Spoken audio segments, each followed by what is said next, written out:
बिस्मिल्लाहिर्रहमानिर्रहीम। अस्सलामु अलैकुम वरहमतुल्लाहि वबरकातुहू। व्यूज़, मैं मुआलिज हकीम मोहम्मद मानत अली मुग़ल आपकी खिदमत में हाज़िर हूँ। जैसा कि आपने हमारी पहली वीडियो को अप्रिशिएट किया और अब हम नए नुस्खे लेकर हाज़िर खिदमत हैं। तो नाज़रीन, जिन दोस्तों ने हमारे चैनल को अभी तक सब्सक्राइब नहीं किया वो हमारे चैनल को सब्सक्राइब करें और साथ बेल का बटन दबा दें, क्योंकि हमारी नई वीडियो आने वाली आप तक पहुंच सके। तो नाज़रीन, हमारी वीडियो को आगे शेयर भी करें और लाइक भी करें।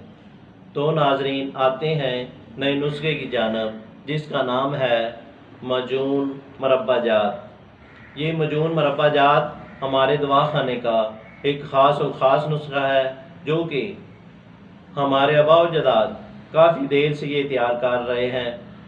अब हम इसके वफ़ायद बताते हैं। ये मजून छोटे बच्चों से लेकर बड़े बच्चों तक और मर्दों से लेकर ख़वातीन तक ये यकसा मुफीद है। इसके वफ़ायद ये हैं, जो दिमाग की कमज़ोरी हो, मैदे का मसला हो, वैसे पट्ठों का मसला हो या दिल का मसला हो, भूख ना लगती हो और हाथ कांपते हों, उनके लिए ये बेहतरीन दुआ है।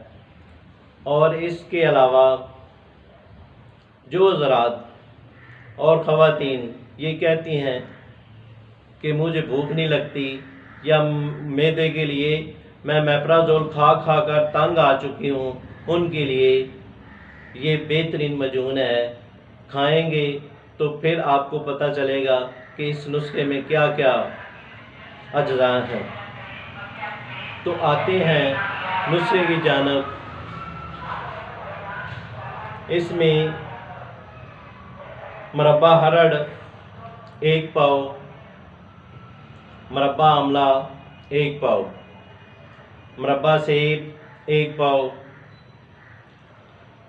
मुरब्बा गाजर 1 पाव, मुरब्बा बेई 1 पाव, मगज़ बादाम अच्छे वाले 100 ग्राम, इलायची खुर्द 1 तोला, वर्ग चांदी 1 दफ्तरी। मुरब्बा हरड़ को गिटकों से पाक कर लें। मुरब्बा आमला, इसको भी गिटकों से पाक कर लें और सबको मिक्स करके कूट लें। कूटने के बाद मगज़ बादाम और इलायची लहदा कूट कर इसमें शामिल कर लें और खुले बर्तन में डालकर ऊपर वर्क लगा दें। आपकी मजून तैयार है। तरकीब इस्तेमाल: 1 से 2 चम्मच सुबह और शाम इस्तेमाल करें और दुआ में याद रखें।